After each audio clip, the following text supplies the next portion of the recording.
A significant concept during week 3 of this course has to do with childhood attachment, which has implications for one's lifelong experience.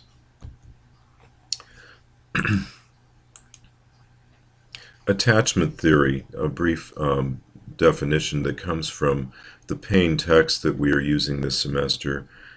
Basically, these two sets of authors suggest this is how people's behavior is affected by experiences of attachment to others, starting certainly in childhood and then through the life course.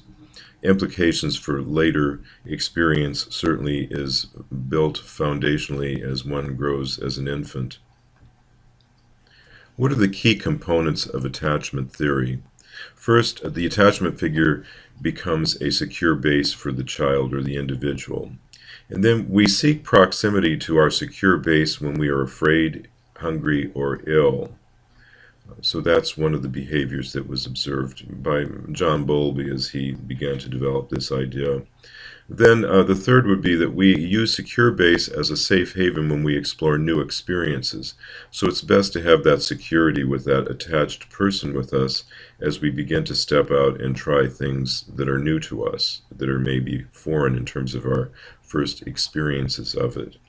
And then for the fourth component would be we experience distress as a separation protest when the attachment figure becomes unavailable to us. This may happen to a child when parents are absent, or to adults who are away from a spouse or partner which represents their secure base. And we'll see this in the strange situation. I've uploaded some videos as well that explain the strange situation that looks at the different ways children respond when the parent is absent. So what are the types of attachment that we are talking about in this universe? First is secure attachment. Then there's insecure avoidant attachment, insecure ambivalent attachment, and insecure disorganized attachment. So we see there is a secure attachment, but then there's a three-pronged version of insecure, which we'll explain now in the next few slides. Under secure attachment, Bowlby talked about this being experienced as minimal distress upon separation from the attachment figure, and upon reunion, the ability to receive comfort and resume previous level of contentment. So this is what one would be understanding as a secure attachment response. Insecure avoidant attachment, however, initially the child shows few signs of distress upon separation from the figure, their base figure. And upon reunion, though, the child ignores and further motions or monitors the behavior of the attachment figure. So in other words, there's that suspicion that the person may be leaving again upon the return. So that avoidant piece is that appears to have few distress signs upon the leaving of the parent or parent figure, upon reunion, ignoring the reemergence of the figure, and then ignores and further monitors the behavior of the parent, anticipating perhaps they may leave again. The insecure ambivalent attachment would be where the child exhibits a great deal of distress upon separation from the attachment figure, and upon reunion includes proximity seeking and can conclude with kicking, screaming, or anger responses and clinging to the attachment figure. So the ambivalent attachment, when leaving great distress, upon return great distress, and taking some of that out on the attachment figure when they have been reintroduced to the child. And then insecure disorganized attachment would be where the person experiences severe pathological behavior upon separation and reunion with the attachment figure, usually bipolar behavior with anger followed by calmness, or dazed behavior may follow anger, or avoidance or confusion. So there's this sort of disorganized sense of how one responds, but it's a rather serious reaction to the person leaving the child. So in childhood attachment, Ainsworth developed what she called the strange situation, where she had a caregiver in a room interacting with the child, and then at some point the caregiver leaves the room. They monitor the behavior of the child, and then upon re-entering the room, the caregiver's interaction with the child is also noted. And then for the observer notes maintenance of proximity and attachment as the incidents happen, both the leaving and the returning of the person who is the caregiver.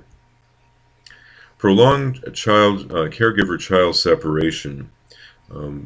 Dr. Brown teaches another section of this course, and I've used some of his slides this semester along with my own. Basically, he talks about three phases of a child's reaction of a prolonged separation. First, there's protest, where the child's crying and displays behaviors that aim to keep the caregiver within close proximity so that the person does not leave. Then another reaction would be despair. A prolonged separation, like days, weeks, or months, the child becomes sad and withdrawn, perhaps angry and anxious, may be part of the picture as well. And then the third phase would be detachment. This occurs when the caregiver does not return and no substitutions for the caregiver are available. The child may detach emotionally from their experience of reality. We have the various Erikson developmental stages, which you're all familiar with.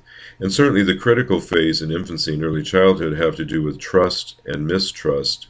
So this has a lot to do with this sort of abandonment feeling when mom or dad or the caregiver leaves and returns. And then trying to dance the fine wire of autonomy versus shame and doubt. And so beginning to detach from the caregiver in early childhood can also bring about a lot of trauma and stress for the child and for the parent. What are the signs of attachment problems when you encounter clients? Superficial charm, a lack of conscience. These may also be people that would be diagnosed with conduct disorder sometime in their life. Lack of cause and effect thinking, obvious lying, preoccupation with fire, blood, or gore. This sounds like it has a lot to do with anger kinds of responses. Stealing, indiscriminate affection with a stranger. In other words, becoming too familiar with someone in terms of the boundaries. Cruelty to animals or people, and abnormal eating patterns. These are all possible indicators that there's an attachment problem with the individual. Of course, in the DSM-5, we have a reactive attachment disorder, oppositional defiant disorder, and a conduct disorder. That, I'm trying to find my notes here. The DSM-5 has divided them up into different sections. For instance, the reactive attachment disorder is grouped with trauma and stressor-related disorders, and oppositional defiant and cognitive disorder now have been moved to a section called disruptive impulse control and conduct disorders. So in the new configuration of the DSM, these have been separated from childhood disorders and placed in different categories within the DSM. There are key theorists who are responsible for the development of attachment theory over time. John Bowlby was, of course, the first.